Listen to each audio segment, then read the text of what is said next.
Are we doing our children a massive disservice by trying to imply that there's nothing wrong with them, no need for guilt, no need for shame, no need to come to grips with evil? This is so... Because the problem's the environment? Well, one of the things that's so funny about what's happened... The problem is that we've just got to fix society, fix the institutions, well, and then all this will disappear? Psychologists have been...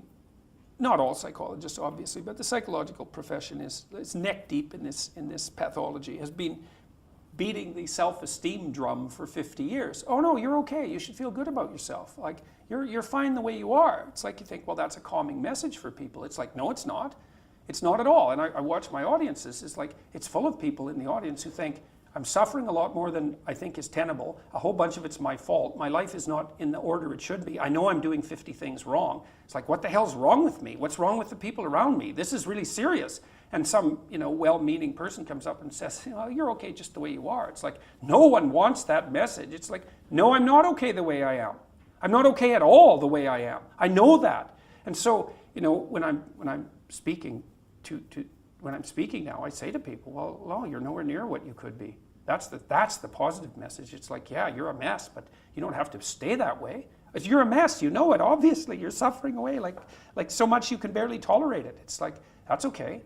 You can do something about it. And so that's the thing that turns the lights on. It's like, you could do something about it. It's like, oh. So they're in a freezing prison cell in the most appalling circumstances, half-starved to death. He finds freedom in himself. He finds something positive and something to live for by first coming to grips with evil and understanding what it is. Well, there's a conundrum in there. And he said too, and he underwent the Christian process of metanoia, which is to go over it's confession essentially and repentance. It wasn't mediated by a religious structure in Solzhenitsyn's case, but it was exactly the same process, and he knew that perfectly well. I'm not making this up. He said when he was in the prisons and decided that he was at least in part to blame for his own imprisonment and the imprisonment of everyone around him, that was his fault, or at least both his fault and his responsibility, that he was going to take that on. He said the first thing he did was he went over his life with a fine-tooth comb in memory. And his goal was, okay, I'm going to remember everything I did in my life up to now where I did something that I knew to be wrong. And not because of some external authority defining it as wrong, but in relationship to his own conscience, right? And then he was going to determine if there was some way that could be rectified now, to atone for it, right? To become at one with it again.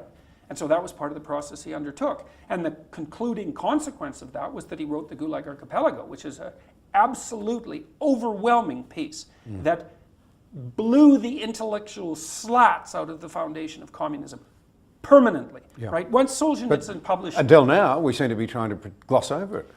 Yeah, Academia seems to be full of people who want to soft pedal that and reinstitute this naive view that if we just create the right institutions, everybody will behave rationally, we'll all be equal, everything will be okay. They want to enforce it. They won't say that, but that's what they want to do. They want to enforce it.